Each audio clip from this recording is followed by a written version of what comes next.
तर नमस्कार लाडक्या बहिणींनो, आता लाडकी बहीण योजनेची जी KYC आहे तर ती परत सुरू होणार आहे.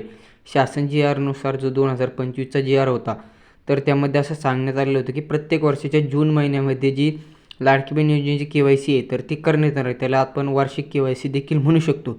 जशी की आता PM किसानची KYC सुरू आहे. पण त्या अगोदर आता ज्या महिलांचे पैसे बाकी आहे मार्च एप्रिल महिन्याचे, तर त्यांना 10 तारखेपर्यंत येणारे 10 तारखेपर्यंत 2 ते 3 दिवसामध्ये जे पैसे आहेत तर ते येणार आहे. फक्त हे पात्र बहिणींनाच येणार आहे. याची दक्षता सर्व बहिणींनी घ्यावी. आता काही महिलांनी KYC ही चुकीच्या पद्धतीने केली आहेत आणि आता जी KYC येणार आहे तर ती सर्वच महिलांना करता येणार आहे. ज्यामध्ये ज्यांची KYC करायची राहिलेली आहे किंवा ज्यांच्या KYCमध्ये काही त्रुटी झाली होती KYC करताना, अशा सर्वच महिलांनी KYC जी आहे तर ती करता येणार आहे. काही महिलांनी KYC करून देखील त्यांना पैसे आले नाही, तर अशा महिलांना त्यांच्या खात्यामध्ये आता 6,000 रुपये येणार आहे. 6,000 रुपये कसे?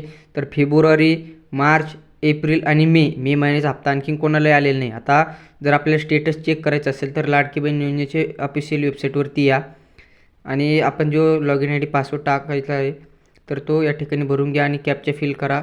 या ठिकाणी 3 लाईनवरती दिसत असेल केलेले अर्ज किंवा यापूर्वीचे केलेले अर्ज, यावरती क्लिक करा आणि त्या ठिकाणी अर्ज बघा. आता ज्या महिलांनी नारी शक्ती ॲपवरती अर्ज केलेले आहेत किंवा घरून केले आहेत किंवा सुरुवातीच्या कालावधीत केले आहेत, त्यांना त्यांचा जो स्टेटस आहे तर तो रिजेक्ट आहे का ॲप्रूव्ड आहे काही दिसत नाही.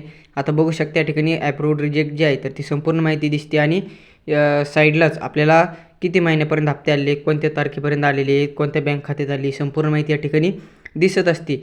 आणि आपल्या ज्या आता लाडक्या बहिणी नवीन आता KYC सुरू होणार आहे, काही दिवसामध्ये ती होईलच.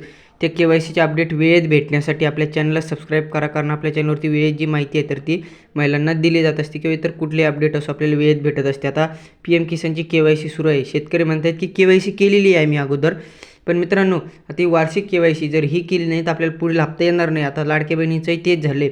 आता लाडक्या बहिणी काय म्हणतील की आम्ही जी KYC आहे तर ती केलेली आहे किंवा अगोदर केली होती, काहीचे हप्ते बंद झाले किंवा काहींनी केली आहे त्यांचे हप्ते सुरू आहे पण ते KYC करणार नाही.